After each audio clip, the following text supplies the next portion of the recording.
하나님의 말씀 봅니다. 시편 106편.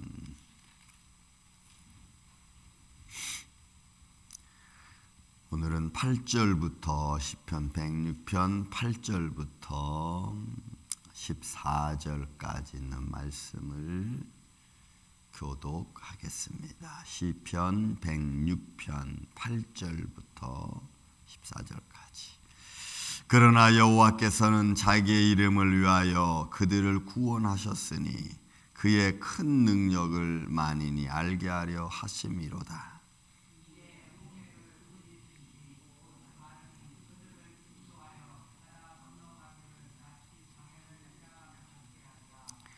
그들을 미워하는 자의 손에서 구원하시며 그 원수의 손에서 구원하셨고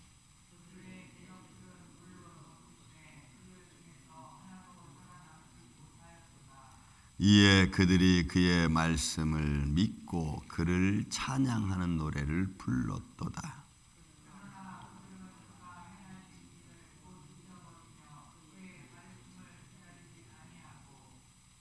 광야에서 욕심을 크게 내며 사막에서 하나님을 시험하였도다. 아멘. 자, 시편 106편의 말씀드렸습니다. 하나님의 찬양과 영광을 선포 먼저 해놓고, 그리고 인간들이, 그러니까 조상들이 저질렀던 죄에 관하여 긍휼을 베푸시는 손길, 그리고 또 계속해서 그게 반복되죠. 하나님은 긍휼을 베푸시지만 계속해서 인간은 그 긍휼을 잃어버리는 모습을, 보이는 모습을 반복적으로 계속해서 찬양하며 시로 쓰면서 우리에게 교훈을 주는 말씀입니다. 오늘 말씀도 마찬가지입니다. 어제도 하나님의 긍휼을 베푸셨고 또 그 긍휼을 베푸신데 사람들은 잃어버렸고 기억하지 않았다 했죠. 또 그럼에도 오늘 8절 이하도 그러나 여호와께서는 자기의 이름을 위하여 그들을 구원하셨으니 그의 큰 권능을 만인이 알게 하려 하심이로다.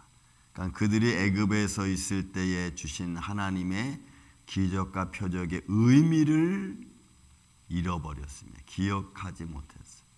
그러니까 그들의 희망과 어떤 소망을 가진 것은 좋지만은 그들이 가졌던 소망과 희망과 자기들을 긍휼히 여기시 베푸시는 하나님의 손길에 대한 그 의미가 너무 크다 보니까 오히려 하나님이 주신, 베풀어 주신 하나님의 손길의 의도를 잃어버리는 거예요. 그러니까 기쁨도, 여러분의 기쁨이 충만하고 막 소망이 막 넘쳐도 하나님의 뜻 안에서 갖는 소망이어야지, 하나님의 뜻을 잃어버리는 막 기쁨으로 이 충만해져 버리면은, 아니면 좀 도를 넘어버리면은 오히려 하나님의 의도한 뜻을 우리가 잃어버릴 수도 있다는 걸 우리가 또 알 수가 있습니다. 어쨌든 물론 죄악의 그늘 안에서 일어나는 현상이지만 그런 모습이죠. 지금 그렇지만 하나님이 그들에게 긍휼을 또 베푸십니다. 그래서요, 오늘 8절 말씀 그겁니다. 자기 이름을 위하여 그들을 구원하였으니 그의 큰 권능을 만인이 알게 하려 하십니다. 이래서 그 또 베풀으신 은혜가 뭐예요? 홍해를 꾸짖으셨다. 여러분, 이 가라고 하는 홍해를 꾸짖다라는 말은 사람이 사람에게 꾸짖다는 의미가 있고 하나님이 사람에게 꾸짖다는 의미가 있어요. 근데 이게 여러분 의인화돼서, 그러니까 하나님이 무슨 심판을 내리듯이 그런 모습으로 꾸짖는 걸 말해요. 그러니까 바다는 피조물이니까 하나님이 피조물을 꾸짖는 거예요. 그러니까 이 꾸짖다는 것은 현실적인 상황에서 나타나는 어떤 현장을 말해요. 그러니까 바닷물이 갈라지는 것은, 여러분 이게 출애굽기 지금 14장, 15장에 있는 말씀을 지금 쓰고 있는 거 아니겠어요? 거기 있는 내용을 지금 이렇게 시편 기자는 표현하는 거죠. 홍해가 갈라지는 것. 홍해는 어떻게 갈라져요? 모세가 손을 들었을 때 동쪽에서부터 서쪽으로 갈라지죠. 여러분, 이스라엘 백성들 앞에서부터 물이 갈라져서 저쪽으로 홍해 끝으로 간 게 아니고 반대로 저쪽에서 또 물이 갈라져 이렇게 오는 겁니다. 한번 제가 말씀을 드렸는데, 갈라지니까 하나님이 그것을 시편 기자는 뭐라고 말해요? 꾸짖다고 얘기해요. 하나님이 피조물인 바닷물을 꾸짖어서 여러분 가르는 걸. 그러니까 이거는 하나님의 말씀 앞에 모든 피조물을 순종하게끔 되어져 있는 거죠. 왜? 그는 창조자이시니까. 근데 그렇게 해서 인간을 자기 잘 사는 자녀를 구원해 주시고 베푸시는 은혜의 손길을 사람들은 와, 이게 이런 일이 일어나네, 이것도 있을 수 있네 라고 하는 그냥 놀라는 현장으로만 생각하고 만다는 거죠. 그 진정한 의미의 뜻은 우리가 잃어버린 채. 그래서 바다를 그렇게 꾸짖어서 피조물을 꾸짖고, 그리고 그 꾸짖음을 받은 바다는 갈라지고 젖었던 땅은 여러분 마른 땅이 됐어요. 이거는 어떻게 과학적으로 이해가 안 되는 거죠. 그게 여러분 하루 1시간 만에 2시간 만에 하루 이틀 사이에 바닥이 광야같이 마를 수 있겠어요? 여러분 이건 다 그러니까 보이지 아니하시는 하나님의 손길이 마치 보이는 것처럼 만들어 가시는 하나님의 의도를 사람들은 보지 못한다는 이유 하나만으로, 듣지 못한다는 그런 연약한 하나만으로 그렇게 이루시는 하나님의 구원의 손길을 다 무시해버리는 거예요. 하느님 마치 인도 백성들이 그들을 인도하여 바다 건너가기를 마치 광야를 지나감같이 지나가게 만든다. 그리고 그들을 미워하는 자 애굽의 손에서 하나님이 구원해 내시고 그 원수의 손에서 하나님이 그들에게 평강을 주시고, 그러니까 살아갈 수 있는 길. 그러니까 여러분 우리가 시편 기자나 성경 말씀에 이렇게 기록되어지는 말씀 보면 현장적입니다. 피상적인 내용이 아니고 현장적인 내용입니다. 그리고 하나님의 손길의 역사가 보이지 않지만 우리 가운데 현실로 나타나고 이루어지는 것들이죠. 그런데 우리는 금방 이제 말씀드린 것처럼 보이지 않고 느끼지 못한다는 이유 하나로 그렇게 이루시는 하나님의 손길을 우리는 철저하게 무시하고 있다는 거죠. 그래서 내가 그냥 좋으면 오케이 땡큐 아멘 이 정도로 아무 일도 감흥 없는 말처럼 그냥 땡큐 아멘 이런 식으로 표현해버리고 만다는 거예요. 여러분 이게 얼마나 하나님 보시기에, 우리는 그런 사람들의 모습을 보면은 제가 말하는 것은 일도 감동 없이 그냥 하는 말이구나 이렇게 느껴질 수가 있잖아요. 또 그들 앞에서 하나님은 11절이면 그들의 대적들은 물로 덮으시며, 창세기 15장 말씀이죠. 14장에 끝나서 15장 넘어오면서 덮으시고 그들 중에 하나도 살아남지 못하겠습니다. 이거 14장 마지막 쪽에 있는 거죠. 그래서 15장에는 이제 미디암과 그 여인들이 찬양하는 노래로 나옵니다. 그래서 15절에 이에 그들이 그의 말씀을 믿고 그를 찬양. 여러분 이게 현장이잖아요. 그들은 건너온 것을 뭘로 여러분 다른 말로 표현할 수 있겠습니까? 그들은 건너왔어요. 한 사람도 죽지 않고 건너왔고, 그리고 그 다음날 아침에 보니까 어떻게 됐어요? 여러분 해변가에 그 애굽 백성들의 그 시체, 군인들의 시체가 거기 떠 있는 걸 그들이 보았어요. 그리고 그것을 보고 난 후에 그들은 하나님을 찬양. 하나님은 그제서야 믿는 믿음의 마음. 우와, 우리가 믿는 히브리인 하나님 여호와가 대단한 분이구나. 야, 정말 그분이라면 우리를 새로운 길로 인도할 수 있겠다라고 하는 욕망적인 소망, 욕망적인 욕심적인 소망으로 차여지는 거예요. 이게 하나님의 영광의 소망이 아니고 욕심적인 소망으로 기대치를 자기 욕심에 두고 갖는 소망. 그래서 우리는 여러분 투성일 수밖에 없는 존재들입니다. 또 이런 보십시오. 13절 14절은 또 이제 말씀, 하나님께 은혜를 베풀어 주시는데 그들은 또 그것을 잃어버리는 거죠. 또 잃어버려. 어떻게 잊어버립니까? 그러나 그들은 그가 행하신 일을 곧 잊어버리고. 여러분 잊어버리다는 이 샤카흐도 마찬가지.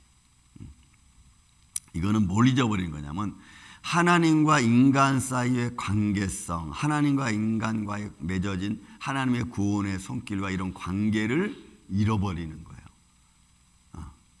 그러니까 이런 거죠. 여러분들이 저한테 많은 것을 베풀어 주시고 또 도와주시고 맛있는 것 주시고, 그런데 제가 다 잊어버려요. 생각도 안 해. 고마움도 몰라. 이런 거예요. 이 관계성, 잊어버린다는 이 샤카라는 단어가 그런 거예요. 그러니까 이렇게 되니까 어떻게 돼요? 어떻게 보면 주신 분이, 섬긴 사람이 무한한 거예요. 그러니까 하나님이 그들에게 그렇게 좀 홍해를, 죽음의 현장에서 그들을 구원하는 거 아니에요. 근데 그 은혜를 잃어버리는 거예요.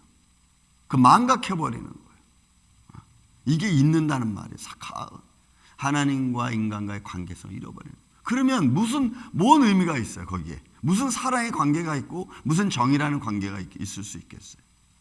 이들은 그냥 주고받는 관계, 그죠? 기분 택밖에 없는 거죠. 주면 그냥 줬고, 안 주면 말고. 여러분, 이런 우리가 신앙생활하면은 메마른 신앙일 수밖에 없습니다. 그래서 우리는 그런 관계성을 잘 감사할 줄 알고 고마울 줄 알고, 그죠? 제가 아시는 어느 한 분은 이렇게 저에게 드리면 그렇잖아요. 잘 간직할 줄 알아야 돼. 간직을 못해. 그러면 준 사람의 마음이 조금 서운한 게 있죠.